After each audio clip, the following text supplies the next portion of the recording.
বাত বেমাৰ জৰা মন্ত্ৰৰ বিষয়ে ক'বলৈ বিচাৰিছোঁ। বাত বেমাৰ কাকৈ আপোনালোকে নিশ্চয় জানে চাগে। বাত বেমাৰ হ'লে গাঁঠি বিষ হয়। যিবোৰ জেগাত জইণ্ট, শৰীৰৰ যিবোৰ জইণ্ট যেনে ভৰিৰ সন্ধি, হাতৰ সন্ধি,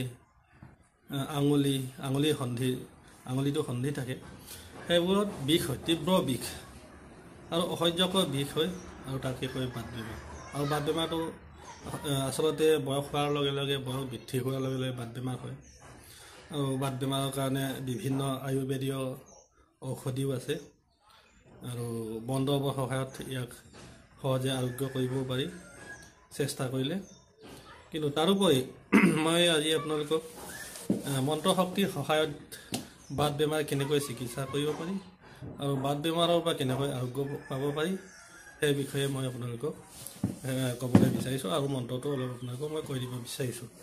দৰকাৰ হ'লে মই স্ক্ৰীণত লিখি দিম বাৰু আপোনালোকক মই। আৰু এই মন্ত্ৰ কৰিবলৈ, বাত বেমাৰ জৰা মন্ত্ৰ কৰিবলৈ আপোনালোকে কুমাৰৰ চাকিৰ পৰা মাটি আনিব লাগিব। কুমাৰৰ চাকিত যিটো মাটি ব্যৱহাৰ কৰে, সেই মাটি আনি আপোনালোকে ৰ'দত শুকুৱাব লাগিব, আৰু শুকুৱাই তাৰপিছত সেইটো মাটি জাৰিব লাগিব। আপোনালোকে ৰ'দত শুকুৱাই জাৰিব লাগিব। মই এতিয়া যিটো মন্ত্ৰ ক'ম সেই মন্ত্ৰৰে জাৰিব লাগিব পানীত গলি। তাৰপিছত তাৰ পানীত গলি আপোনালোকৰ য'ত বাত বেমাৰ হৈছে, য'ত বিষ বেদনা হৈছে, শৰীৰৰ যি অংশত বিষ বেদনা হৈছে, সেই অংশত আপোনালোকে মালিচ কৰি দিব। মনত ৰাখিব, কুমাৰৰ চাকিৰ পৰা মাটি আনিব, মাটি আনি তাত ৰ'দত শুকুৱাব। ৰ'দত শুকোৱাৰ পিছত আপোনালোকে মাটিটো জাৰিব। মই এতিয়া যিটো মন্ত্ৰ ক'ম সেই মন্ত্ৰৰে জাৰিব। জাৰি তাৰপিছত তাক পানীত গুলি ল'ব।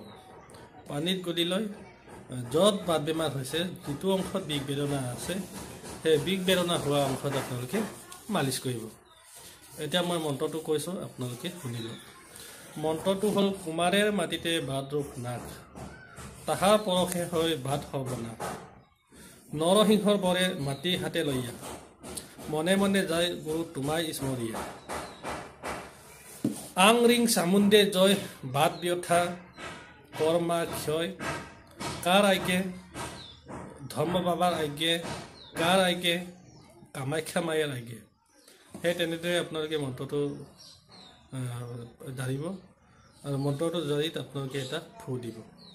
সেই তেনেকৈ 7 বাৰমান আপোনালোকে ফু দিব মাটিটো জাৰি। তাৰপিছত তাক আপোনালোকে পানীত গুলি ল'ব, আৰু পানীত গুলি লৈ য'ত বিষ বেদনা হৈছে সেই অংশত আপোনালোকে মালিচ কৰি দিব।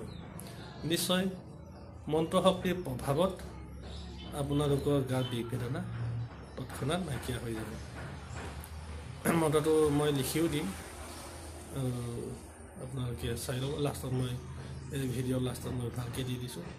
আপোনালোকে মন্ত্ৰটো কপি পেষ্ট কৰিব পাৰিব, ফটো মাৰি কপি পেষ্ট কৰিব পাৰে, লিখি ল'ব পাৰিব। আৰু এই মন্ত্ৰটো সিদ্ধি কৰিবলৈ কোনো দৰকাৰ নাই। আপোনালোকে যিকোনো বাৰ, দিন, নক্ষত্ৰ, মাহ নিৰ্বিশেষে বাছ বিচাৰ নকৰাকৈ যেতিয়াই প্ৰয়োজন হয় তেতিয়াই আপোনালোকে প্ৰয়োগ কৰিব পাৰে। ধন্যবাদ।